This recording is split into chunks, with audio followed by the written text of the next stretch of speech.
ബിരിയാണി എന്നും നമുക്ക് വികാരമാണ്. അതൊരു വലിയ ബിഗ് ബിരിയാണി ആണെങ്കിൽ ഏറെ സന്തോഷം. അതിലേറെ സന്തോഷം എന്ന് പറഞ്ഞാൽ എൻ്റെ കൂടെയുള്ള ഒരു ബിഗ് ആർട്ടിസ്റ്റ് ഉണ്ട്. ബിബിൻ ചേട്ടാ നമസ്കാരം. നമസ്കാരം. നമസ്കാരം. ഇങ്ങനെ ഒരു ബിഗ് ബിരിയാണിയുടെ പിന്നിലത്തെ കഥ എന്താണ്? ഒന്നുമില്ല, ഈ പറഞ്ഞ പോലെ ഞാൻ ഭയങ്കര ഫുഡി ആയിരുന്നു. അപ്പോൾ എന്തെങ്കിലും പിന്നെ എൻ്റെ കൂട്ടുകാരുണ്ട്, അവർ 3 പേരും കൂടി, താഹ, ഷിബുച്ചേട്ടൻ, പിന്നെ കരീംക, അങ്ങനെ അവരങ്ങനെ പറഞ്ഞു. അപ്പോൾ നമുക്ക് ഇഷ്ടപ്പെട്ട ഏരിയ ചെയ്തുകൊണ്ട് ചെയ്യാന്ന് പറഞ്ഞു. ഫുള്ള് ഞാനിങ്ങനെ ഓടി നടന്നില്ല, അവരെല്ലാ കാര്യവും നോക്കി നടത്തുന്നതുകൊണ്ട് സെറ്റാണ്. നമ്മുടെ ബ്രാൻഡ് ഒന്ന് ആക്കാന്ന് പറഞ്ഞു. ഇപ്പൊ ഞാൻ ബാൻഡ് ആണെങ്കിലും ബിഗ് ബാൻഡ് എന്നല്ല ഇട്ടേക്കുന്നത്. അതില് ബി എന്ന് പറഞ്ഞ ബിബിനും ജി ജോർജ്, അപ്പൊ അത് രണ്ടും അങ്ങനെ കിടക്കട്ടെ എന്ന് വിചാരിച്ചു. അങ്ങനെയാണ് ബിഗ് ബിരിയാണി വന്നത്. ആർട്ടിസ്റ്റ് എന്നൊക്കെ പറഞ്ഞില്ല, എന്റെ ഒപ്പം തന്നെ ഉള്ളതാണ് താനും. ഞാൻ വളർന്നതിന്റെ ഒപ്പം തന്നെ താനും എന്റെ ഒപ്പം ഇന്റർവ്യൂ ചെയ്യാനുണ്ട് അല്ലേ, പണ്ട് തുടങ്ങി. അല്ല, ഞാൻ അങ്ങനെ അങ്ങനെ ബിബിചേട്ടൻ പറഞ്ഞാൽ ഞാൻ ഭയങ്കര ഹാപ്പിയാണ്. എനിക്കൊന്ന് അതായത് എന്റെ ഒരു കരിയർ സ്റ്റാർട്ട് ചെയ്തത് നിങ്ങളുടെ ഒപ്പമാണ്. ഞാൻ നിങ്ങളുടെ ഒപ്പം ഉണ്ട്, കാരണം ഞാൻ നിങ്ങളുടെ ഒപ്പം. അങ്ങനെയൊന്നുമില്ല, കാരണമൊന്നുമില്ല, അവനവന്റെ കഷ്ടപ്പാട്. അതില്ലേ പലരും ഇപ്പൊ നമ്മൾ ഓൺലൈനിൽ ഇന്റർവ്യൂ ചെയ്യുന്ന ആളുകൾ ഭയങ്കര ഫ്ലൂവന്റ് ഒക്കെ ആയിട്ട് ഇപ്പൊ വലിയ ആൾക്കാരെ കാണുമ്പോ ഞാൻ വിചാരിക്കും ഇവരൊക്കെ ഫസ്റ്റ് ഇന്റർവ്യൂ ഒക്കെ ചിലപ്പോൾ നമ്മുടെ കൂടെ ഒക്കെ ആയിരിക്കും. അപ്പൊ ഇവര് പേടിച്ച് വിറച്ചിരുന്നതൊക്കെ എനിക്ക് ഓർമ്മയുണ്ട്. വെടിക്കെട്ടിന്റെതാന്ന് തോന്നുന്നു, നമ്മള് മാറ്റിനിയിൽ വെച്ചെടുത്തത്. ഞാൻ ബിബിൻ ചേട്ടൻ എന്നൊക്കെ പറയുമ്പോൾ ഭയങ്കര വലിയ ആർട്ടിസ്റ്റ്, ഭയങ്കര ജാടാണ്, അങ്ങനത്തെ ഒരു രീതിയിലാണ് വന്നത്. പക്ഷെ ആ ഫസ്റ്റ് ഇന്റർവ്യൂ കഴിഞ്ഞപ്പോ തൊട്ട് നമുക്കൊരു ഫ്രണ്ട്ഷിപ്പ്. അതെ തീർച്ചയായിട്ടും. ഞാൻ പ്രത്യേകിച്ച് ഓൺലൈൻകാരോട് ഭയങ്കര എനിക്ക് സ്നേഹമുള്ള ആളാണ്. എല്ലാവരും നമ്മളത്രയും സ്നേഹിക്കുന്ന ആൾക്കാരാണ്. ചേട്ടാ എനിക്കറിയാം കുറച്ച് തിരക്കുള്ള സമയമാണ്. ഓക്കെ, അപ്പം ഞാൻ ആർട്ടിസ്റ്റുകളൊക്കെ ആകുമ്പോഴത്തേക്കും ചിലപ്പോൾ ഒരു ബ്രാൻഡഡ് വലിയ സാധനങ്ങളായിരിക്കും, അങ്ങനെയാണ് ചെയ്ത് കണ്ടിരിക്കുന്നത്. ഇതൊരു കൊച്ചു സംരംഭമാണെന്ന് എനിക്കറിയാം. ഞാൻ ഒട്ടും കുറച്ച് പറയാം, എങ്കിലും ഒരു ചെറിയൊരു സ്റ്റെപ്പാണ്. അപ്പം എന്തുകൊണ്ടാണ് ബിരിയാണിയുടെ ഇഷ്ടം മനസ്സിലാക്കുന്നത്, അല്ലെങ്കിൽ ഭക്ഷണത്തിനാണ് ഇപ്പൊ ഒരു ബിരിയാണി കട എന്നുള്ള സാധനങ്ങൾ? അല്ല, ഇതിലെന്താ സംഭവം എന്ന് വെച്ച് കഴിഞ്ഞാല്, ഇത് എനിക്ക് പരിചയമില്ലാത്തൊരു മേഖലയാണല്ലോ. അപ്പൊ പരിചയമില്ലാത്തൊരു മേഖലയാകുമ്പോൾ പ്രത്യേകിച്ച് ഫുഡ് ആകുമ്പോൾ ഭയങ്കര റിസ്ക് കൂടുതലാണ്. ഇപ്പൊ ഇന്ന് കൊടുക്കുന്ന ഒരു ടേസ്റ്റുള്ള അതേ ഫുഡിന് നാളെ നമുക്ക് അഷ്യൂർ ചെയ്യാൻ ഭയങ്കര പാടാണ്. നമ്മളുടെ ഓരോ ആളുകൾ ഇപ്പൊ ചിലപ്പോൾ ചില ആളുകൾ കഴിച്ചിട്ട് നല്ലതെന്ന് പറഞ്ഞാൽ അതേ ഫുഡ് തന്നെ അടുത്ത ആള് കൊള്ളൂരെന്നും പറഞ്ഞു. അപ്പൊ അങ്ങനെ നിൽക്കുന്ന സമയത്ത് അത് എനിക്കിപ്പോ ഒരു ബ്രാൻഡായിട്ട് തുടങ്ങുമ്പോൾ ഭയങ്കര, ഇപ്പൊ എനിക്ക് വേണമെങ്കിൽ എറണാകുളത്ത് വലിയൊരു കടയിട്ട് ടേസ്റ്റ് ഒക്കെ ചെയ്യാം. പക്ഷെ ഞാൻ ആലോചിച്ചത് ആദ്യം ഇതൊന്ന് പഠിക്കട്ടെ. അപ്പൊ അതിന് ആദ്യം ഒന്ന് തുടക്കം വേണം. പിന്നെ ഇവരാണെങ്കിലും ഞാൻ മെയിനായിട്ട് സത്യത്തിൽ അന്നൊന്നൊക്കെ കൂട്ടുകാർക്ക് വേണ്ടി ഓരോ കാര്യങ്ങൾ ചെയ്യുന്ന ആളാണുള്ള സിനിമയാണെങ്കിലും. അപ്പൊ അതേപോലെ തുടങ്ങി വെച്ചതാണിത്. അപ്പൊ എനിക്ക് ഈ ചെറിയൊരു ഈ പറയുന്ന 37 നല്ല നാട്ടുകാരാണ്. അപ്പൊ ഇവിടെ ഒന്ന് തുടങ്ങി ഒന്ന് പരീക്ഷിച്ച് നോക്കിയിട്ട് നമുക്ക് പതുക്കെ വളരാമെന്നുള്ള രീതിയിലാണ്. ബ്രാഞ്ചസ് പല ജില്ലകളിലേക്കും. അതെ പതുക്കെ ചെയ്യാന്നാണ് വിചാരിച്ചേക്കുന്നത്. ആദ്യം ഇവിടെ ഒന്ന് പിടിച്ചു തുടങ്ങാമെന്ന് വിചാരിച്ചു. ഫ്രണ്ട്ഷിപ്പിനെ പറ്റി പറഞ്ഞു, പാർട്ട്നേഴ്സിന് ചേട്ടൻ മെൻഷൻ ചെയ്തില്ല, അതിൽ എനിക്ക് സന്തോഷമുണ്ട്. കൂടെ ഉള്ളത് എന്റെ ഫ്രണ്ട്സ് ആണ് എന്ന് പറഞ്ഞു. അതിൽ ഏറ്റവും വലിയൊരു ഫ്രണ്ട് ഉണ്ട് വിഷ്ണു ചേട്ടൻ. വിഷ്ണു ചേട്ടൻ വന്നു അവിടെ? ഇല്ല, വിഷ്ണു ഇതിലില്ല. അവൻ വന്നു ഫസ്റ്റ് ഡേ വന്നു. പിന്നെ ഫസ്റ്റ് ടൈം വന്നു വിഷ്ണു, പിന്നെയും വന്നില്ല ചേട്ടാ. ഷിബുചേട്ടൻ എനിക്ക് അറിയാലോ, വെടിക്കെട്ടിന്റെ മ്യൂസിക് ഡയറക്ടറാണ്. ഷിബുചേട്ടൻ ഇവിടെ വന്ന് സംസാരിച്ച് കഴിഞ്ഞപ്പോഴാ എന്നോട് ഇങ്ങോട്ട് വന്ന് പറഞ്ഞു, തന്നെ ഞാൻ എവിടെയോ കണ്ടിട്ടുണ്ടല്ലോ, അല്ല നമ്മുടെ അമ്മയുടെ പ്രോഗ്രാമിലൊക്കെ ആ സമയത്തൊക്കെ ഉണ്ടായിരുന്നല്ലോ. എനിക്ക് പെട്ടെന്ന് മനസ്സിലായില്ല. എനിക്ക് തോന്നുന്നു ബിബിൻചേട്ടന്റെ ഫ്രണ്ട്ഷിപ്പ് സർക്കിളും അങ്ങനെയാ, ആർക്കും അധികം ജാടയൊന്നും ഇല്ലാതെ ഭയങ്കര നമ്മളും മിണ്ടിയില്ലേലും ഇപ്പം ആ ചേട്ടൻ വന്നിട്ട് ഇങ്ങോട്ടാണ് വന്ന് മിണ്ടിയത്, തന്നെ ഞാൻ കണ്ടിട്ടുണ്ടെന്ന്. അങ്ങനെ പലരും വരാൻ സാധ്യത കുറവാണ്. ചേട്ടാ നമ്മൾ കടയിലോട്ട് വരുവാണെങ്കിൽ ഇവിടെ ഒരു പോർഷൻ ഉണ്ട്, ഇവിടെ കുറേ എഴുത്തുകളുണ്ട്. എനിക്കറിയാം ഈ ആളുകളുടെ ഒരു സ്നേഹമാണെന്നുള്ളത്. ഇങ്ങനെ ഒരു കൺസെപ്റ്റ് എങ്ങനെയാണ്? അല്ല, അത് വന്നു പോണവരെ എഴുതട്ടെ. ഇനിയിപ്പോ അടുത്ത ഇത് മാറ്റിയിട്ട് പുതിയൊരു പരിപാടി അത് നിറഞ്ഞു. ഇനിയിപ്പോ വേറൊരു പരിപാടി ചെയ്യാൻ പോവാ.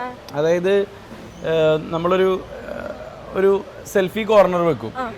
അപ്പൊ അവിടെ ഒരു തലപ്പാവ്, കിരീടം, ഒരു വാള്, എന്നിട്ട് അവര് നിന്നിക്ക് ഫോട്ടോ എടുക്കുക. അപ്പൊ അതിന്റെ അടിയിൽ കസ്റ്റമർ ഈസ് അവർ കിങ്. അതാണ് കോൺസെപ്റ്റ്. അടുത്ത ചെയ്യും. അപ്പം ഇവിടുത്തെ ബിരിയാണിയുടെ പ്രത്യേകതയും കൂടെ പറയൂ. എന്താണ്? നമ്മൾ പല ബിരിയാണി കണ്ടിട്ടുണ്ട്, കോഴിക്കോട്, മലബാർ, മാഞ്ഞാലി ബിരിയാണി, അങ്ങനെ പല ബിരിയാണിയും കണ്ടിട്ടുണ്ട്. ഇവിടുത്തെ പക്ക പറഞ്ഞു കഴിഞ്ഞാല് മലബാർ ഒതന്റിക് ബിരിയാണിയാണ്. അപ്പൊ ഇവിടെ ആദ്യം തുടങ്ങിയ സമയത്ത് എല്ലാവർക്കും പരാതി എന്ന് പറഞ്ഞു കഴിഞ്ഞാൽ ഗ്രേവി കുറവാന്ന് പറഞ്ഞു. അതായത് മാഞ്ഞാലി ബിരിയാണിയിലൊക്കെ ഗ്രേവിയാണ് കൂടുതൽ, കറി ഇട്ടിട്ട് ചോറിടുന്ന പരിപാടിയാണ്. ഇത് കറക്റ്റ് ദം ബിരിയാണി ആയതുകൊണ്ട് ഒതന്റിക് ആയിട്ട് ഉണ്ടാക്കണോണ്ട് വേറെ മസാലകൾ കുറവാണ്. അപ്പോൾ ഉള്ളത് നല്ല വൃത്തിയായിട്ട് കൊടുക്കുക എന്നുള്ളതേ ഉള്ളൂ. അപ്പൊ അതാണ് ഇവിടുത്തെ സ്പെഷ്യൽ. ആദ്യം പരാതി പറഞ്ഞെങ്കിലും ഇപ്പൊ അത് എല്ലാവരും കറക്റ്റ് ട്യൂണായി. ഇതാണ് ബിരിയാണി, ഇതാണ് ടേസ്റ്റ് എന്നുള്ളത് മനസ്സിലായി. അതുപോലെ തന്നെ ഇവിടുത്തെ പിക്കിള് ഒരു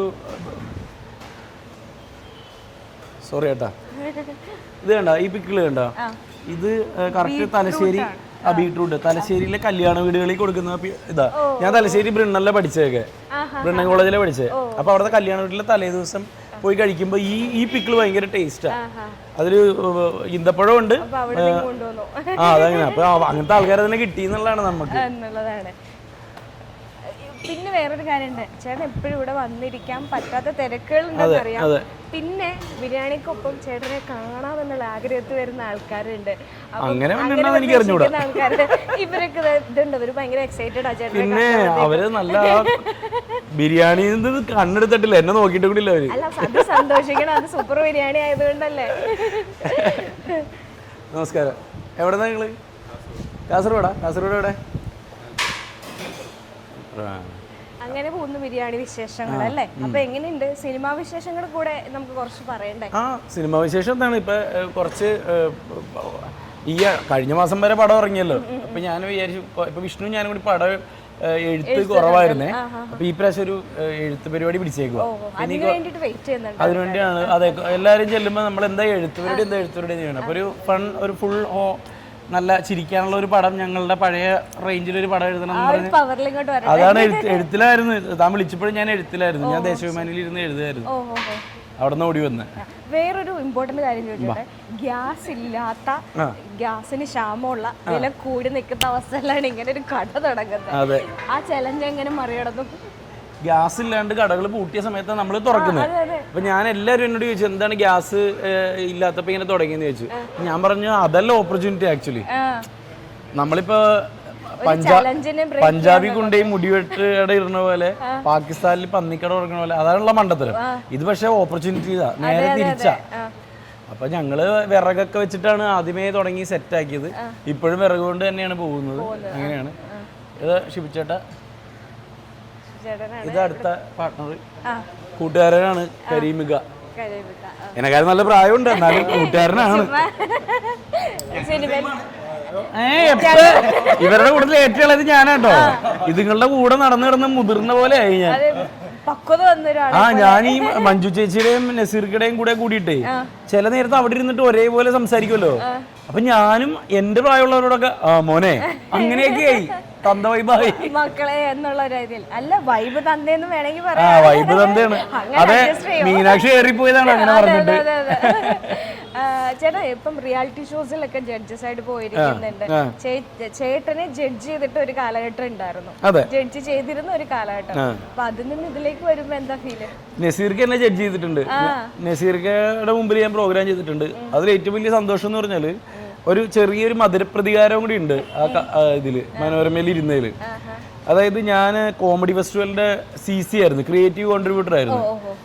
അപ്പോൾ നമുക്ക് ഒരു മോശം സമയം വരുമ്പോൾ എല്ലാവരും ഒരുമിച്ചായിരിക്കുമല്ലോ വരാന്ന് പറയുമ്പോൾ, എൻ്റെ അപ്പച്ചൻ മരിച്ചൊക്കെ സമയത്ത് ഞാനൊരു സ്ക്രിപ്റ്റ് എഴുതിയായിരുന്നു. അപ്പോൾ ആ സ്ക്രിപ്റ്റ് അവിടെ ഗ്രൂമിങ്ങിനൊക്കെ നല്ല അഭിപ്രായം കിട്ടിയിട്ട്, അപ്പം ഞാൻ എഴുത്തൊക്കെ നിർത്തി വീട്ടിലിരിക്കുക. അപ്പച്ചൻ മരിച്ചുകൊണ്ട് ഞാൻ ഇനിയിപ്പോൾ ഈ ഫീൽഡിലേക്കേ ഇല്ല, കല ഇല്ല എന്ന് പറഞ്ഞിരിക്കുക. അപ്പോൾ എന്നോട് പറഞ്ഞേടാ, നിൻ്റെ എപ്പിസോഡാണ് ഇന്ന് അവിടെ ഷൂട്ട് ചെയ്യണത്, നീ ഉറപ്പായിട്ടും വരണം എന്ന് പറഞ്ഞു എന്നോട്. നമ്മുടെ അനൂപേട്ടൻ, പ്രിയങ്ക ചേച്ചിയുടെയൊക്കെ ഹസ്ബൻഡായിട്ടുള്ള അനൂപേട്ടൻ. അപ്പം ഞാൻ പറഞ്ഞു ഞാൻ വരുന്നില്ല എന്ന് പറഞ്ഞു. ഇല്ല, നീ വരണം, കാരണം സിദ്ദിഖ് ഉണ്ട്, ഉർവശി ചേച്ചി ഉണ്ട്, അപ്പോൾ ഉറപ്പായിട്ടും ഇത് ഈ സ്ക്രിപ്റ്റ് എഴുതിയത് ആരാണെന്ന് ചോദിക്കൂ എന്ന് പറഞ്ഞു. ഒരു പഴശ്ശിരാജാവ് എന്ന് പറഞ്ഞൊരു സ്കിറ്റായിരുന്നു. അപ്പോൾ ഞാൻ പറഞ്ഞു ഞാൻ ഇല്ല എന്ന് പറഞ്ഞപ്പോൾ അവർ പറഞ്ഞു ഇല്ല നീ വരണം എന്ന് പറഞ്ഞ് നിർബന്ധിച്ചു. അന്ന് നമ്മൾ റൈറ്ററാണ്, വേറെ എന്നെ ആർട്ടിസ്റ്റായിട്ട് പോലും അറിയില്ല ആളുകൾ. ഞാൻ ചെന്നിട്ട് അതാണ് ഞാൻ പറഞ്ഞത്, എൻ്റെ കഷ്ടകാലത്തിന് ആ സ്കിറ്റ് ഞാൻ വട്ടം പൊളിഞ്ഞു പോയി. അവിടെ വട്ടം പൊളിഞ്ഞിട്ട് ഉർവശി ചേച്ചിയൊക്കെ ചീത്ത പറയും, ഇത് ആരെഴുതിയെന്ന് ചോദിച്ചിട്ട്. ഞാൻ അപ്പം എനിക്ക് മനസ്സിലായി കേട്ടോ, നല്ലതെന്ന് പറയുന്ന ഒരു പ്രൊഡക്റ്റ് നമ്മുടെ കയ്യിൽ ഉണ്ടെങ്കിലും നമ്മുടെ സമയം മോശമാണെങ്കിൽ അത് ഓടത്തില്ല. അത് സിനിമ ആയിക്കോട്ടെ എന്തും ആയിക്കോട്ടെ. ആ സാധനം പൊളിഞ്ഞ് പാളിശായിട്ട് ഞാൻ അവിടെ നിന്ന് അപ്പം ഓരോരുത്തരിങ്ങനെ അവന്, അതായത് അതുവരെ എല്ലാം നല്ല പറഞ്ഞവരൊക്കെ നേരെ തിരിഞ്ഞിട്ട് എനിക്ക് ഭാഗ്യമില്ലാത്തൊരു റൈറ്ററാണ്, അവനൊരു ഭാഗ്യമില്ലാത്ത അങ്ങനെയൊക്കെ പറഞ്ഞ് ഞാൻ ചെവി കേട്ടു. അല്ല പൊതുവെ അങ്ങനെ ഒരു വിജയിക്കാണ്ടാവുമ്പോ അങ്ങനെ പറയുമല്ലോ. മുരളി ഗോപിനെ അങ്ങനെ പറഞ്ഞിട്ടുണ്ട്, ഞാൻ കേട്ടിട്ടുണ്ട് ഭാഗ്യമില്ലാത്ത റൈറ്റർ എന്നൊക്കെ. അപ്പൊ ഞാൻ അവിടെ നിന്ന് കരഞ്ഞോണ്ട് ബൈക്കിലിരുന്ന് മഴയെ നനഞ്ഞു പോകാം അതേ ഫ്ലോറിൽ, മനോരമയുടെ ആ ഫ്ലോറിലാണ് ഞാനിപ്പോ ജഡ്ജായിട്ടിരിക്കുന്നത്. അപ്പൊ അത് മധുരപ്രതികാരമല്ല, അത് ഞാൻ ഒന്നും ചെയ്തിട്ടില്ല. പ്രകൃതി എനിക്ക് വേണ്ടിയിട്ട് അല്ലെങ്കിൽ യൂണിവേഴ്സ് എനിക്ക് വേണ്ടി തന്ന ഒരു കാര്യമാണ്. ഇനിയുണ്ട്. അന്ന് അതേ വേദിയില് ഉറുശി ചേച്ചിയുള്ള ഇത് ആരാണ് എന്നൊക്കെ പറഞ്ഞിട്ട് ചീത്തൊക്കെ പറഞ്ഞ ആള് എന്നെ കണ്ടിട്ടില്ല. അവരാ സ്ക്രിപ്റ്റിനെ മോശം പറഞ്ഞാണ്. അതേ ഉറുശി ചേച്ചി ഇതേ ഫ്ലോറിൽ വന്നിട്ട് എന്നെ ഭയങ്കരമായിട്ട് പ്രശംസിക്കുക ചെയ്തത്. ഉറുശി ചേച്ചിയുടെ പ്രശംസ എന്ന് പറഞ്ഞാൽ എനിക്ക് എപ്പോഴും അവാർഡാണ്. തീർച്ചയായിട്ടും അവരെ പോലുള്ളവര് നമ്മുടെ ഒരു എന്തെങ്കിലും ഒരു കാര്യത്തിൽ പറയാന്നുള്ളത് ഭയങ്കര സന്തോഷമാണ്. അതെ അതെ തീർച്ചയായിട്ടും. ഈ ബിസിനസ് ഒക്കെ തുടങ്ങുമ്പോൾ നമ്മുടെ സർക്കിളിൽ നിന്ന് കുറെ ഉപദേശങ്ങളൊക്കെ വരാറുണ്ട്. അങ്ങനെ ഏറ്റവും വാല്യുബിൾ ആയിട്ടുള്ള ഒരു ഉപദേശം കിട്ടിയ ആരുടെയായിരിക്കും? ഈ ഹോട്ടൽ ഫീൽഡിന്റെ ഒരു പ്രത്യേകത ഉണ്ട്. അതായത് ഒരു ദിവസം പോലും സ്വസ്ഥത ഉണ്ടാവില്ല എന്ന് പറയും. അതാണ് ഹോട്ടൽ ഫീൽഡിന്റെ പ്രത്യേകത. പക്ഷെ അത് മാനേജ് ചെയ്ത് പോകാനായിട്ട് ഇപ്പൊ എൻ്റെ ഒരു ജോലിയും എൻ്റെ എഴുത്തും വെച്ചിട്ട് നടക്കൂല. കാരണം ഞാൻ ക്രിയേറ്റീവായിട്ട് ചിന്തിക്കുന്ന സമയത്തായിരിക്കും ചിലപ്പോൾ ഇവിടെ എന്തെങ്കിലും പ്രശ്നമെന്ന് പറഞ്ഞാൽ എനിക്ക് നടക്കൂല. അപ്പൊ അതിനാണ് ഇവരെ മൂന്നുപേരെയും വെച്ചേക്കുന്നത്. അതാണ് നമ്മുടെ മെയിൻ കുക്ക്. അയ്യോ മെയിൻ കുക്ക് വിളിക്കാം. ആരാണ് ഉപദേശം തന്നത്? അല്ല, ആ ഉപദേശം കുറെ പേര് തന്നു എന്ന് പറയായിരുന്നു. ഹോട്ടൽ ഫീൽഡില് പ്രത്യേകിച്ച് കുറെ പേര് തന്നു. പിന്നെ പേടിപ്പിച്ചവരും ഉണ്ടല്ലോ. അതിപ്പോ എന്ത് തുടങ്ങിയാലും അപ്പൊ ഞാൻ ഇത്ര വിചാരിക്കുന്നുള്ളൂ, എന്നെ പോലെ ഒരാള് സിനിമയിലേക്ക് വന്നപ്പോ എന്തോരം പേര് ഉപദേശിച്ചിട്ടുണ്ടാവും. ഞാനെല്ലാം ഇങ്ങനെ കേൾക്കും. ലാസ്റ്റ് എന്റെ തീരുമാനത്തിലാണ് ഞാൻ പോവുക. അത് തോറ്റാലും ജയിച്ചാലും എന്റെ തീരുമാനമുള്ളൂ.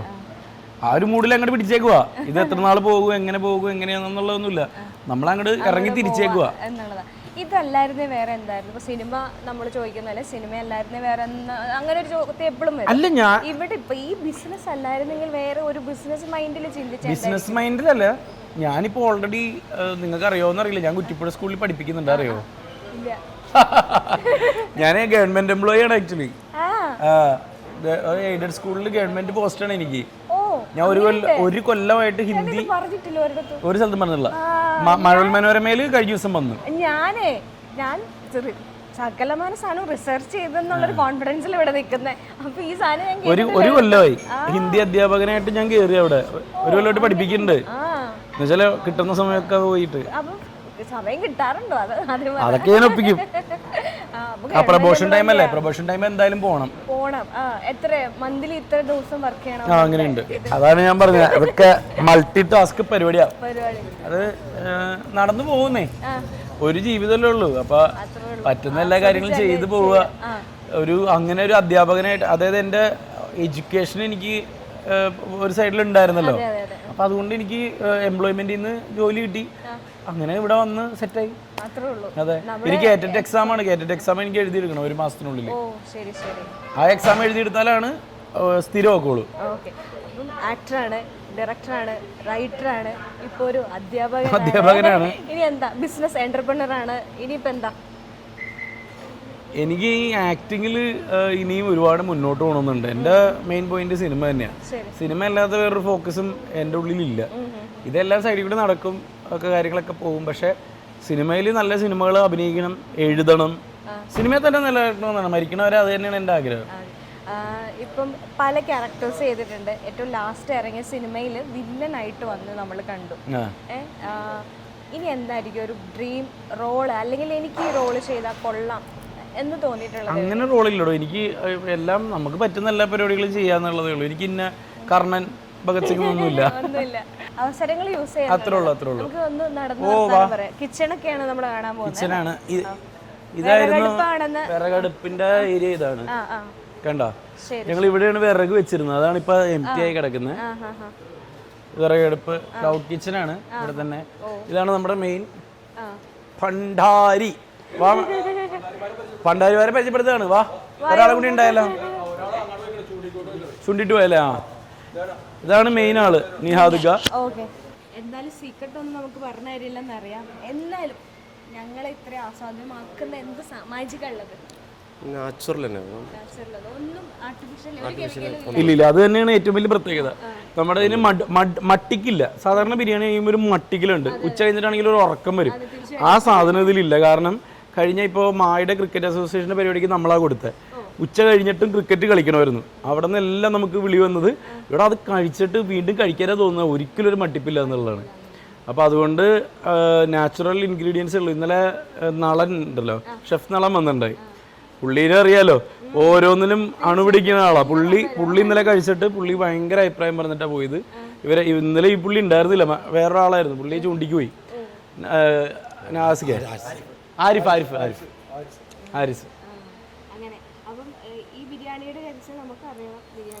ടേസ്റ്റ് ചെയ്യണ്ടേ? ഈ മജ്ബൂസിന്റെ പ്രത്യേകത ആദ്യം മജ്ബൂസ് ആക്കി. ഇതിന്റെ പ്രത്യേകത എനിക്ക് പറഞ്ഞു. ഇതിന്റെ മജ്ബൂസ് അറബികളുടെ ഫുഡാണ്. അതായത് എല്ലാം കൂടി മിക്സ് ചെയ്ത് പറഞ്ഞു കഴിഞ്ഞാൽ മന്തി ആണോന്ന് ചോദിച്ചാൽ മന്തിയുടെ ടേസ്റ്റ് ഉണ്ട്, ഇറച്ചിച്ചോറിന്റെ ടേസ്റ്റ് ഉണ്ട്, ബിരിയാണിയുടെ ടേസ്റ്റ് ഉണ്ട്. അങ്ങനെ എല്ലാം കൂടി മിക്സ് ആണിത്. ജസ്റ്റ് ഒന്ന് ട്രൈ ചെയ്ത് നോക്ക്. മറ്റേ ആ പൈനാപ്പിള് അല്ല, നമ്മുടെ മെയിൻ സാധനം കൊടുത്തേ, ബീട്രൂട്ട്. എനിക്ക് ചുറ്റും കുറെ പേരുണ്ട്. ഇവരൊക്കെ ഭക്ഷണം കഴിച്ചതല്ലേ? ഞങ്ങളെ കഴിച്ച അത് കഴിച്ചോ. അതങ്ങ് ഇട്ട് കൊടുക്കേ, ഇട്ട് കൊടുക്കേ. അല്ല അതിലിട്ടു വെച്ചു. ഇതെന്താ, ചിക്കനാണോ? ബീഫ്. ഇത് ബീഫാണ്. ഞാൻ ക്യാമറ നിൽക്കുന്ന ആൾക്കാരൊക്കെ വിശന്നാ നിൽക്കുന്നതെന്ന് എനിക്കറിയാം. പക്ഷേ ഈ പ്രത്യേക സാഹചര്യം ഞാൻ ഒന്ന് കഴിച്ചു നോക്കാം കേട്ടോ. ബീഫ് ബിരിയാണിയാണ് ഉണ്ടാവാറ്. ഇന്നെന്താ പറ്റി സ്പെഷ്യൽ ഉണ്ടാക്കിയ? സാധാരണ ഞായറാഴ്ച മജ്ബൂസ് ഉണ്ടെങ്കിൽ മജ്ബൂസ് എന്താണെന്ന് അറിഞ്ഞൂടാ? ഇല്ല, ഇതിനകത്ത് അച്ചാർ അടിപൊളി കേട്ടോ, എനിക്ക് ഭയങ്കര ഇഷ്ടപ്പെട്ടു അച്ചാറ്. റൈസ് കഴിച്ചു നോക്കേ. റൈസ് ആദ്യം അച്ചാർ ഇല്ലാണ്ടും കഴിച്ചു നോക്കണേ, എന്നാലും അതിന്റെ ടേസ്റ്റ് അറിയുള്ളൂ അല്ലേ? അച്ചാർ ഇല്ലാണ്ടും കഴിച്ചു നോക്കണം. ഞാൻ കഴിഞ്ഞ സൺഡേ മജ്ബൂസിന്റെ ഒരു വീഡിയോ റെഡി ആക്കിയിട്ടുണ്ട്, നോക്ക്. കണ്ടായിരുന്നാ? കണ്ടായിരുന്നാ? അത് ഞായറാഴ്ച ഇടാവുള്ളൂ കേട്ടോ. ഞായറാഴ്ച മജ്ബൂസ് ഇട്ടിരുന്ന ദിവസം ഉണ്ടെന്ന്. എങ്ങനെയുണ്ട്? കൊള്ളാം. അതായത് ഈ പറയുന്നതുപോലെ മന്തിയുടെ ഒരു ടേസ്റ്റ് മന്തി ഉണ്ട്, എന്നാ അതിന്റെ ഒരു ലെമൺ ഫ്ലേവർ അതിനെ വേറൊരു പരിപാടി ആക്കുന്നുണ്ട്. പിന്നെ ഇത് ഈ ബീഫ് കൊള്ളാം. ബീഫ് നല്ലതായിട്ട് ഇങ്ങനെ എന്താ കട്ടിയില്ല ആയിട്ട് കിട്ടുന്ന ഒരു നല്ല കൊള്ളാം. ഞാൻ വിജയന് വേണ്ടി പറയുന്നല്ല, ആദ്യമായിട്ട് കഴിക്കുന്നേ, അപ്പൊ എനിക്ക് ഇഷ്ടമായി. ഇനി ഇതും കഴിക്കാം നമുക്ക്, ടേസ്റ്റ് നോക്കാം.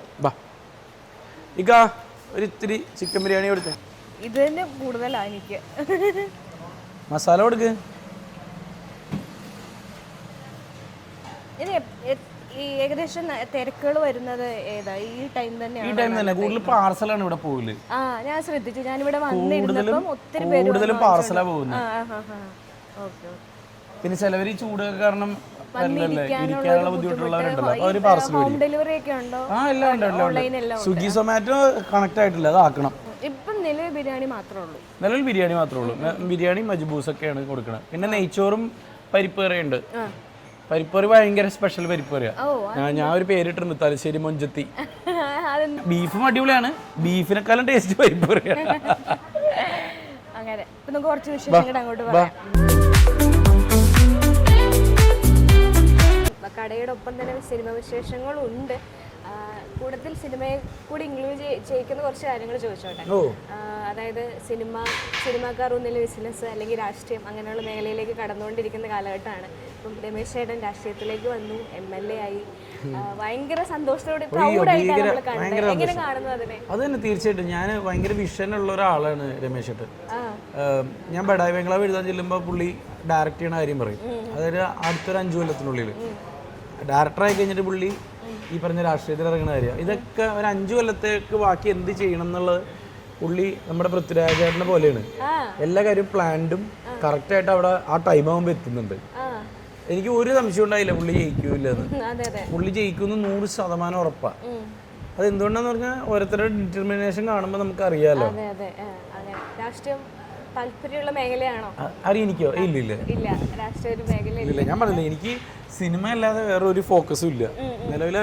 എപ്പോഴും അങ്ങനെ തന്നെയല്ലേ. ഞാനും വിഷ്ണുവും നിങ്ങൾ ശ്രദ്ധിച്ചാലറിയോ, ചിലപ്പോൾ ഒരു പാർട്ടി പോലും ഞങ്ങൾ രണ്ടുപേരും കാണൂല.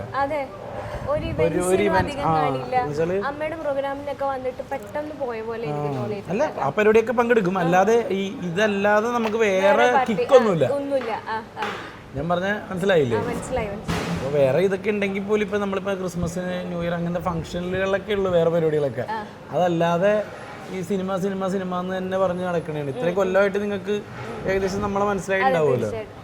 ഞാൻ ചോദിക്കുന്നത്, ഒരു ഫുഡി ആയിട്ടുള്ള ഒരാള് ഫുഡ് കൺട്രോൾ ചെയ്ത് വർക്കൗട്ട് ചെയ്ത് ഇപ്പൊ ഈ ഒരു ഇതിലേക്ക് എത്തി, വീണ്ടും ഫുഡ് മേഖലയിലേക്ക് വരുമ്പോൾ ഈ ഫുഡ് കാണുമ്പോൾ കൺട്രോൾ ചെയ്യാൻ കുറച്ച് ബുദ്ധിമുട്ടില്ല. ബിരിയാണി ഇപ്പൊ കുറെ ദിവസങ്ങളൊക്കെ നമ്മൾ കഴിച്ച് കഴിയുമ്പോൾ പിന്നെ നമുക്ക് ഇവിടെ നിന്ന് കഴിഞ്ഞാൽ പിന്നെ നമുക്ക് അങ്ങനെ വലിയ കഴിക്കാൻ തോന്നിയില്ല. ഏതായിരിക്കും ശരിക്കും ബിരിയാണി അല്ലാതെ ഏറ്റവും ഇഷ്ടപ്പെട്ട ഭക്ഷണം ഏതായിരിക്കും? എനിക്ക് ഇടിയപ്പം മീൻകറിയുടെ ആളാണ്. ഇടിയപ്പം മീൻകറിയുടെ ആളാണ് ഞാൻ. ഞാൻ സത്യം പറയട്ടെ, ഇന്ന് ഞാൻ ബ്രേക്ക്ഫാസ്റ്റ് ഇടിയപ്പം വെച്ചേ. ഞാൻ വർഷങ്ങളായിട്ട് ഇടിയപ്പ. അങ്ങനെ ഒരു അത് എൻ്റെ നാട്ടിലൊരു ഉമ്മിച്ചി ഉണ്ടായിരുന്നു. അപ്പോൾ ആ ഉമ്മിച്ചി ഉണ്ടാക്കുന്ന ഇടിയപ്പമാണ് ഞാൻ കഴിച്ച ലോകത്തിലെ ഏറ്റവും ഇഷ്ടപ്പെട്ട ഇടിയപ്പം. അപ്പോൾ ആ ഉമ്മിച്ചിയുടെ അടുത്ത് ഞാൻ അപ്പിച്ചി ഒരു 5 രൂപ തരും. ആ 5 രൂപയും കൊണ്ട് അന്ന് പോകും. അന്ന് 1 രൂപ ഉള്ള ഇടിയപ്പത്തിന്. അപ്പോൾ ആ 5 ഇടിയപ്പം കിട്ടും. അപ്പോൾ പുള്ളിക്കാരത്തി തന്നെ തലേ ദിവസം വെച്ച മീൻകറിയിൽ ഒരു ഇത്തിരി കഞ്ഞിവെള്ളം ഒഴിച്ചിട്ട് ഇങ്ങനെ കുറുകിയിരിക്കുമല്ലോ, അതൊന്ന് ചാറാക്കിയിട്ട് ആ ഇടിയപ്പത്തിൻ്റെ മുകളിൽ ഇങ്ങനെ ഒഴിച്ചു തരും. അങ്ങനെയാണ് ഇടിയപ്പം മീൻകറിയുടെ അഡിക്റ്റ് ആവുന്നത്. അതായിരിക്കും വന്നു. ഇപ്പം എത്രയാണേലും വീട്ടിലിരിക്കുന്ന ആളുകൾ അഭിപ്രായം പറയണം, അമ്മ, വൈഫ്, അങ്ങനെയുള്ള. അപ്പം ഇവിടുത്തെ ബിരിയാണിയെ പറ്റി അവരുടെ ഒരു അവരും നല്ല തന്നെ. അവര് ഇപ്പൊ വൈഫ് ആദ്യം ഇവിടെ വർക്ക് ചെയ്തോണ്ടിരുന്ന ആദ്യത്തെ ഒരു മാസം ഭയങ്കര തിരക്കായിരുന്നു. കാരണം ഏത് ആർട്ടിസ്റ്റ് തുടങ്ങുമ്പോഴും ആദ്യത്തെ ഒരു പരീക്ഷണം എന്നുള്ള രീതിയിൽ എല്ലാവരും ഭയങ്കര തിരക്കായിരിക്കുമല്ലോ. അങ്ങനെ ഭയങ്കര തിരക്കായപ്പോൾ അവിടെ ഉണ്ടായിരുന്നു. പിന്നെ അത് കഴിഞ്ഞിട്ട് തിരക്ക് കുറഞ്ഞപ്പോൾ അങ്ങോട്ട് പോയി. അമ്മച്ചി ഇപ്പൊ ചൂണ്ടിയിലെ കടയിലുണ്ട്. ഒരു ഔട്ട്ലെറ്റും കൂടി ഉണ്ട്. ഇപ്പൊ അടുത്തത് വേറെ തുടങ്ങും. ചേച്ചി വെച്ചിരുന്നതിൽ ഏറ്റവും ഇഷ്ടമുള്ള ഫുഡ് ഏതാ? അവള് ഈ ചിക്കൻ്റെ തക്കാളി വെച്ചിട്ട് ഒരു റോസ്റ്റ് ഉണ്ടാക്കും. നല്ല അതിങ്ങനെ ചില്ലി ചിക്കൻ പോലെ ഇരിക്കും, പക്ഷെ ഡ്രൈ ആക്കിയിട്ട് നല്ല രസമുള്ളതാണ്. അമ്മച്ചിയാണ് കൂടുതൽ ഫുഡ് ഉണ്ടാക്കണത്. പുള്ളിക്കാരത്തി ഉണ്ടാക്കൽ കുറവാ. അങ്ങനെയാണെങ്കിൽ അമ്മച്ചിയുടെ ഏറ്റവും ഇഷ്ടമുള്ള ഭക്ഷണം? അമ്മച്ചിയുടെ വാട്ടർ ഇറ്റ്. അമ്മച്ചി വെറുതെ കയ്യിൽ ഉപ്പിട്ട് ഒരു ചെറിയുള്ളി ഇട്ട് വെളിച്ചെണ്ണ ഇട്ട് തിരുമിയാലും ഒടുക്കത്തെ ടേസ്റ്റ്. ഭയങ്കര കൈപ്പുണ്യുള്ള ആളാ എൻ്റെ അമ്മച്ചി. അതേപോലെ മക്ഷാം വർഗീസിന്റെ വൈഫ്, അവരൊക്കെയാണ് കോമ്പറ്റീഷൻ. പിന്നെ എനിക്ക് തോന്നുന്നു ബിനീഷ് ബാസിന്റെ അമ്മയും നന്നായിട്ടുണ്ടാവും. ഞാൻ കഴിച്ചിട്ടില്ല, പക്ഷെ കണ്ടു കഴിയുമ്പോ ഏകദേശം പണി അറിയാം. പറയാറുണ്ട് അവരുടെ വീഡിയോസ് ഒക്കെ കാണും. വീഡിയോസ് കാണുമ്പോൾ എനിക്ക് തോന്നാറുണ്ട് അവരും ഭയങ്കര ആഗ്രഹമാണ്. അപ്പം പുത്തൻ വിശേഷങ്ങൾ വരാനിരിക്കുന്നു എന്ന് ഞാൻ പ്രതീക്ഷിക്കുന്നു. റിവീൽ ചെയ്യാൻ പറ്റിയ എന്തെങ്കിലും ഒരു സർപ്രൈസ് ഞങ്ങൾക്ക് വേണ്ടിയിട്ട് ഒരുക്കി വെച്ചു? ഇല്ല, ഇത് തന്നെയാണ്. ഞാൻ വിഷ്ണു കൂടി ഈക്വൽ എന്തായാലും ഒരു പടം എഴുതി ചെയ്യാണ്. അത് തന്നെയാണ് പുതിയ വിശേഷങ്ങൾ സിനിമയിൽ തന്നെ. ഇപ്പം പല വലിയ വലിയ ആർട്ടിസ്റ്റുകളൂടെ അഭിനയിച്ചിട്ടുണ്ട്. ഇപ്പം പൃഥ്വിരാജ്, ജയസൂര്യ, മമ്മൂക്ക, അങ്ങനെ ഒരുപാട്, ദുൽഖർ, ഫഹദ്, എല്ലാം വലിയ ആർട്ടിസ്റ്റുകളിലൂടെ തന്നെ ആയിരുന്നു വിജയൻ വന്നുകൊണ്ടിരുന്നത്. അപ്പം ഇവര് നിങ്ങളുടെയൊക്കെ ജേണി രണ്ടും 2 തലത്തിലാണെന്ന് തോന്നുന്നു. ഇപ്പൊ ഫഹദൊക്കെ ആണെങ്കിൽ വേറൊരു തലത്തിൽ, ദുൽഖർ വേറെ തലത്തിൽ. അപ്പം ഈ അവരെയൊക്കെ ഇങ്ങനെ ഇടയ്ക്ക് ഇങ്ങനെ അനലൈസ് ചെയ്യാറുണ്ടോ? എൻ്റെ ജീവിതത്തിലേക്ക് ഞാൻ ഇന്ന കാര്യം ഇന്ന ആളിൽ നിന്ന് അഡാപ്റ്റ് ചെയ്താൽ കൊള്ളാമെന്ന് തോന്നിയിട്ടുണ്ടോ? എനിക്ക് അങ്ങനെ വലിയ കുറവാ. ഞാൻ പ്രത്യേകിച്ച് ഒരാളെ റോൾ മോഡലാക്കിയിട്ട് പോകുന്ന ആളല്ല. എൻ്റെ വഴികൾ പതുക്കെ പതുക്കെ ഞാൻ കണ്ടെത്തിപ്പോയതല്ലേ. അപ്പം അതിൽ ബാക്കിയുള്ളവരെയും പോലെ ഒന്നും സ്പീഡ് ഉണ്ടാവില്ല. അതാണ് മെയിൻ കേസ്. ഇപ്പോൾ ഒരു സമയത്ത് നമുക്ക് കുറേ കണ്ടിന്യൂസ് നമ്മൾ പടങ്ങൾ ചെയ്യുമെന്ന് വിചാരിച്ചു. അപ്പോൾ നമ്മളെ പ്രൂവ് ചെയ്യുന്ന സിനിമകൾ ചിലപ്പോൾ കുറയും. അപ്പോൾ നമുക്ക് എന്നോട് കുറേ പേര് ചോദിക്കും, എന്താ ഇപ്പോൾ ഈയിടെയായിട്ട് ചൂസ് ഇല്ല, കുറേ പടങ്ങൾ എന്ന് മോശമായെന്നൊക്കെ ചോദിച്ചു. ആക്ച്വലി അങ്ങനെ ചൂസ് ചെയ്യാനുള്ള ഓപ്ഷൻസ് ഇല്ല. എനിക്കിപ്പോൾ ഞാൻ രാജമൗലിയുടെ ഒരു പടം വിട്ടിട്ടല്ല ഈ പടം ചെയ്യുന്നത്. ആ പടം വരുന്നില്ല എന്നുള്ളതാണ് പോയിന്റ്. അപ്പോൾ എന്ത് ചെയ്യും, നമുക്ക് വരുന്ന സിനിമകൾ വൃത്തിയാക്കിയിട്ട് ചെയ്യാൻ നോക്കും. അതേ ഞാൻ ചെയ്യുന്നുള്ളൂ. അതെനിക്ക് തോന്നുന്നു വിഷ്ണു അങ്ങനെ തന്നെയാണ് തോന്നുന്നത്. ഈ ചോയ്സസ് എന്ന് പറയുന്ന സാധനം നമുക്ക് ഓപ്ഷൻ ഉണ്ടെങ്കിലല്ലേ ചോയ്സസ് ഉള്ളൂ. ഒരു വാക്കുണ്ട് ഇംഗ്ലീഷിൽ, ബെഗേഴ്സ് ഹാവ് നോ ചോയ്സ്. നമ്മൾ ആ അവസ്ഥയിലാണ്. സിനിമയ്ക്ക് വേണ്ടിയിട്ടുള്ളത് അങ്ങനെ കൂടെ മെൻഷൻ, നാളെ അല്ലെങ്കിൽ ഇതൊരു ട്രോളായിട്ട് മാറും, അല്ലെങ്കിൽ അടുത്ത റിയാക്ഷൻ വീഡിയോസ് ആയിട്ട് മാറും എന്നുള്ളതാണ്. ഇപ്പൊ ചേട്ടൻ പറഞ്ഞു ഒത്തിരി സ്ട്രഗിൾ ചെയ്തിട്ട് അവസരങ്ങൾ വരാൻ കുറവുണ്ട് എന്ന് പറയുന്നുണ്ട്. ബാക്കിയുള്ളവർ അത് പ്രാക്ടിക്കലി നമുക്ക് ചിന്തിക്കാവുന്ന കാര്യമുള്ളൂ. ആരും കുറ്റം പറഞ്ഞിട്ട് കാര്യമില്ല. കോമ്പറ്റീഷൻ ഉള്ള ഒരു ഫീൽഡിലാണല്ലോ നമ്മൾ നിൽക്കുന്നത് എന്നുള്ളതാണ്. അപ്പം ഇപ്പൊ എന്റെ ചാനലിന്റെ പേര് അറിയോ ചേട്ടന്? ഇല്ല. അൺകട്ട്സ് ബൈ സിമി ഗീതേഷ്. അൺകട്ട്സ് ബൈ, അതായത് ഇതിലൊന്നും കട്ട് ചെയ്യാനായിട്ടില്ല, നമ്മളെല്ലാം റിയൽ ആയിട്ട് തന്നെ കാണിക്കുന്നതെന്ന്. അപ്പം നമുക്ക് ലൈഫിൽ അങ്ങനെ കുറേ മൊമെന്റ്സ് ഉണ്ടാവും. അപ്പം അങ്ങനെ കണക്ട് ചെയ്താൽ ലൈഫിൽ ഒരു കാരണവശാലും ഇന്ന സാധനം ഞാൻ കട്ട് ചെയ്യില്ല, അല്ലെങ്കിൽ ഇന്ന മൊമെന്റ് ഞാൻ കട്ട് ചെയ്യില്ല, അല്ലെങ്കിൽ ഇന്ന പേഴ്സണെ ഞാൻ കട്ട് ചെയ്തില്ല എന്നുള്ള ഒരു എന്തെങ്കിലും ഉണ്ടാവില്ല? അത് ഷാഫി സാറായിരിക്കും. ഷാഫി സാറിനെ കട്ട് ചെയ്തിട്ട് ഒരു ജീവിതം നമുക്കില്ല, അതില്ല. പിന്നെ അതുപോലെ ആൽവിൻ ആൻഡി ചേട്ടന്, കാരണം എനിക്ക് വേണ്ടി ഏറ്റവും കൂടുതൽ നായകനാക്കാൻ നിലകൊണ്ട ആളുകൾ അവർ രണ്ടുപേരും. അവരുടെ റിസ്ക് എനിക്ക് തോന്നുന്നു ലോകത്ത് ഒരാൾ എടുത്തിട്ടുണ്ടാവില്ല എന്ന് തോന്നുന്നു. ഒരാളെ ഷാഫി സാറിനെ പോലെ ഒരാള് എല്ലാ വലിയ സൂപ്പർ സ്റ്റാറുകളെ വെച്ച് എടുത്തിട്ടാണ് പുള്ളി ആദ്യമായിട്ടൊരു പുതുമുഖത്ത് വെച്ച് ചെയ്ത് തന്നെയാ. അത് ഹീറോ. അതെ അതെ അതെ. ഒരു മൊമെന്റ് പറയാൻ, സോറി നമ്മൾ രണ്ടും കഥ പറഞ്ഞിരുന്നു. ലൈഫിൽ ഒരു മൊമെന്റ്, ഒരു നല്ലതോ മോശമോ ആയിട്ടുള്ള ഒരു മൊമെന്റ്, ഇത് ഞാൻ കട്ട് ചെയ്യില്ല. ഇത് എൻ്റെ ലൈഫിൽ ഒന്നില്ലെങ്കിൽ ഒരു ഇൻസ്പിറേഷൻ ആയിരിക്കും, അല്ലെങ്കിൽ എനിക്കൊരു ഫയർ ആയിരിക്കും. അതിപ്പോ എൻ്റെ കേസിലേ നമ്മൾ വിചാരിക്കുന്ന എന്നെ ട്രസ്റ്റ് ചെയ്തിട്ട് ഞാൻ നായകനാവുന്ന ട്രസ്റ്റ് ചെയ്തേക്കുന്ന ചിലപ്പോൾ ലൈഫിൽ തന്നെ 1-2 പേരാണ്. ഒന്ന് അമ്മച്ചിയും അപ്പച്ചനും ഉണ്ടാവും, ഞാനുണ്ടാവും. പിന്നെ നമ്മൾ വിചാരിക്കുന്ന നമ്മുടെ കൂട്ടുകാരൊക്കെ നമ്മൾ വിചാരിക്കുന്നതാണ് അവരങ്ങനെയാ വിചാരിക്കും. ഇപ്പം തന്നെ നമ്മളിപ്പോൾ എന്തെങ്കിലും പടത്തിൻ്റെ കാര്യം, ഇപ്പോൾ പടം വിജയിച്ചില്ലെങ്കിൽ പിന്നെ ഇവരുടെ ഉപദേശം മാറും. കാരണം ഇവരാരും തീരുമാനിച്ചിട്ടല്ലല്ലോ നമ്മൾ സിനിമയിൽ വന്നേക്കുന്നത്. പക്ഷെ ഇവർ പറയുന്ന രീതി ഇങ്ങനെയായിരിക്കും: എടാ നീ നായകനല്ല, വേറെ പേരുടെ നോക്ക്, നെഗറ്റീവ് വേഷങ്ങൾ ചെയ്യും, മറ്റൊന്നും ചെയ്യുന്നത്. അതിൻ്റെ അർത്ഥം എന്ന് പറഞ്ഞാൽ നമുക്ക് മനസ്സിലാവും. പക്ഷെ സ്നേഹത്തിൽ പൊതിഞ്ഞ വേറെ രീതിയിലുള്ള ഉപദേശമാണ്, അവരെയും കുറ്റം പറയല്ല. ഞാനൊരു ഈ ഇടയ്ക്ക് ഒരു ആർട്ടിസ്റ്റ് ആയിട്ട് സംസാരിച്ചു, ഞാൻ ആരാന്ന് പറയുന്നില്ല, ഒരു ആർട്ടിസ്റ്റ്, നല്ല സിനിമ ചെയ്ത ഒരു ആർട്ടിസ്റ്റ്, വലിയ നല്ല വന്ന സിനിമ അടിപൊളിയായിരുന്നു, ഒരിക്കലും മറക്കാത്ത ക്യാരക്ടർ. അപ്പോൾ അദ്ദേഹത്തിന് ഈ ഇടയ്ക്ക് കണ്ട സമയത്ത് പടങ്ങളില്ല, അകപ്പാട് ഡിപ്രഷൻ ഒരു അവസ്ഥയിലാണ്. അപ്പോൾ അദ്ദേഹത്തിനോട് പലരും പറഞ്ഞു, അന്ന് കുറച്ച് റീൽസൊക്കെ ചെയ്യും, റീൽസ് ആണല്ലോ ഇപ്പോൾ വൈറലാവുന്നത് എന്ന് പറഞ്ഞു. അപ്പോൾ പുള്ളി പറഞ്ഞു, ഞാൻ ഇതുകൊണ്ട് ചത്താലും വേണ്ടില്ല, ഞാനിനി റീൽസ് ചെയ്തിട്ട് എനിക്കിനി തിരിച്ചു വരണ്ട. മനസ്സിലായി. അപ്പം അങ്ങനെയൊക്കെ ആൾക്കാർ നമ്മളെ മടുപ്പിക്കും. മോട്ടിവേഷൻ ആണോ ചോദിച്ചാൽ മോട്ടിവേഷൻ, അത് അവർക്ക് തോന്നുന്ന മോട്ടിവേഷൻ ആയിട്ട്. നമുക്കത് ഇപ്പൊ റീൽസ് മോശമായത് കൊണ്ടല്ല, നമ്മൾ വന്ന മേഖല വേറെ അല്ലേ. അപ്പൊ ഞാൻ മിമിക്രിയിലൂടെയാണ് വരുന്നത്, മിമിക്രിയിൽ എഴുത്തിയാണ് ഞാൻ വരുന്നത്. എൻ്റെ വഴി അതാണെന്ന് എനിക്കറിയാം. അതില്ലെങ്കിൽ ഞാൻ എഴുത്ത്, അഭിനയം ഇല്ലെങ്കിൽ എഴുത്തില്ലെങ്കിൽ അടുത്ത പ്രോസസ്സ്, അങ്ങനെയാണ്. പക്ഷേ ഞാൻ ഇപ്പോഴും പറയുന്നു, 100% പറയുന്നു, ഇപ്പോൾ ഉള്ള പോലെയല്ല, ഇതിൻ്റെ അപ്പുറം തലത്തേക്ക് നമ്മൾ ഉയർന്നു വന്നിരിക്കും. അത് എനിക്കിവിടെ നേരത്തെ ഞാൻ വളർന്നു വന്നപ്പോൾ ആരും ഉണ്ടായില്ലല്ലോ പറയാൻ. ആ ആളുകൾ ഇനിയും വരണ്ട. നമ്മൾ മോശം ചെയ്യുമ്പോൾ വന്നിട്ട് മോശമാണെന്ന് പറയാൻ വരണ്ട, നല്ലത് പറയാത്ത ആൾക്കാർ. നല്ലത് ഉള്ളപ്പോൾ നല്ലത് പറഞ്ഞ ആൾക്കാർ മോശം ചെയ്യുമ്പോൾ ഉണ്ടാവണം എന്നുള്ളത് അത്രേ ഉള്ളൂ. അത് വലിയ കാര്യമൊന്നുമില്ല. ഇപ്പൊ ആ പുള്ളിയുടെ നിലപാട് തന്നെയാണ് എൻ്റെ കാര്യങ്ങളിൽ. പക്ഷെ എന്നോട് ആരും ഇതുവരെ അങ്ങനെ പറഞ്ഞിട്ടില്ല കേട്ടോ. കാരണം ചിലപ്പോൾ എനിക്ക് അങ്ങനെ പറയേണ്ട ഗതി വന്നിട്ടില്ല ഇതുവരെ നിലവിൽ. ദൈവത്തിന് അനുസരിച്ചിട്ട് അങ്ങനെ കാരണം എന്താണെന്ന് വെച്ച് കഴിഞ്ഞാൽ സിനിമ വിട്ടിട്ട് ഇപ്പോൾ ആക്ടിങ്ങിൽ എന്തെങ്കിലും ഒരു, ഇപ്പോൾ ഞാൻ ശരിക്കും പറഞ്ഞ ഒരു വലിയ പടം ചെയ്യാനിരുന്നതാണ്.